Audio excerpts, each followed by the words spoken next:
Hey everybody, it's Jamie, and it's still so cold outside that instead of doing crafts, I would rather just sit under a warm blanket and watch Netflix. So today I'm going to show you a quick and easy DIY that's going to make my next movie marathon extra cozy. Get ready as I show you how to make your own no-sew blanket and pillow. Let's do it, girl.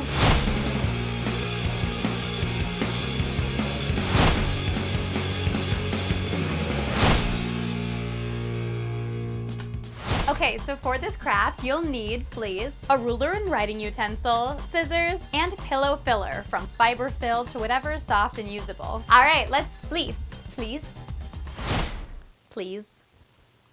Step 1. The first step is to measure and cut the amount of fleece that you need from your blanket. Now, fabrics are usually about 6 feet wide when you get them cut at the store, so I just left that measurement alone. Now, as for the height of your fleece, you want to use your own height as a guideline and then add a foot, because you're going to be losing a foot as you tie your blanket together. So for example, if you're 5 feet tall, get 6 feet's worth of fleece. Now, in order to make this tutorial easier to see on my workstation, I'm actually going to be making a smaller blanket for my cat, Kitty Cat. She sleeps in front of the fireplace every 2 minutes anyway, so I'm sure she's not gonna mind a nice warm blanket at the end of this. Now, Kitty Cat is 1 foot tall or long, so I'll add a foot to that and cut out a piece of fleece material that's 2 feet long. I then measured the width down to have a final panel that's 2 feet by 3 feet. When finished, cut an identically sized piece for 2 panels total. Step 2. The next step is to layer your fabric. Place your first piece pattern side down onto your workstation. Then layer your second piece pattern side up on top of your first piece. Make sure the edges of your panels line up evenly. Step 3. Now's the time to cut away all 4 corners of your fleece panels.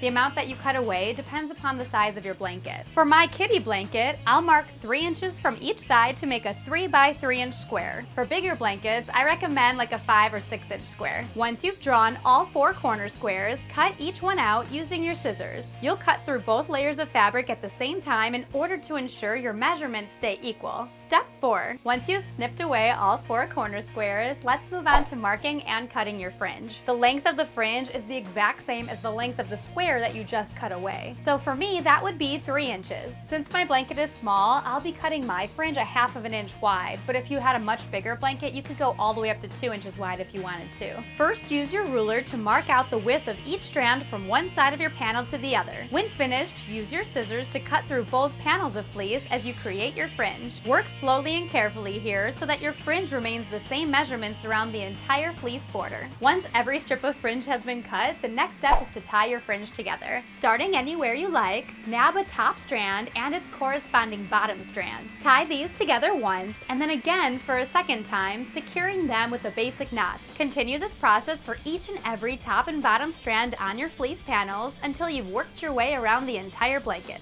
And that's all there is to it. No sewing, no gluing, just a few snips here and a few knots there, and you're golden. I've made Kitty Cat the happiest cat in all the DIY land. You guys could be this cat happy, you know.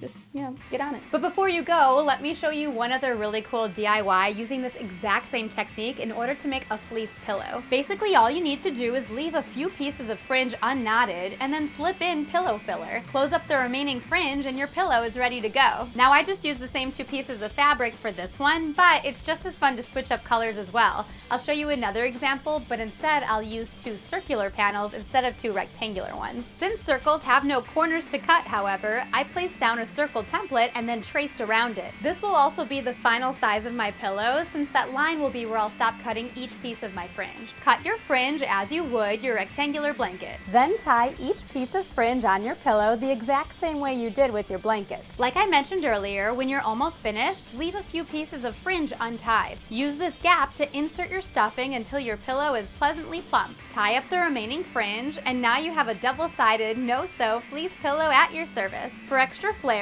I glued on a few felt pieces in order to make my favorite emoji, the one I just made up right now with my own mind. Yeah, that's right, I just DIY'd a new emoji. Deal with it. This emoji pillow also goes really well with another emoji pillow that I made a while back, only this one's not a no-sew pillow. So it's a yes-sew pillow.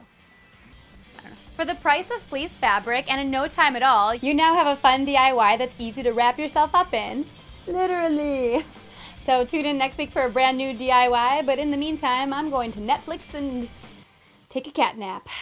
Thanks for the idea, Katie Cat. What type of fleece object did you make? Tweet me at Jamie Petito, Instagram me at HeyJamie, or just let me know on my fan page on Facebook. If you wanted to see how to make that yeah so emoji pillow, click the box on your left. And if you wanted to use fleece to make mittens, click the video on your right. Either way, don't forget to click right in the center to subscribe to our channel. We did it, girl. I'm Jamie, and you're on Gurl.com. What? What's going on? What's over there? The TV? You're right. Let's go.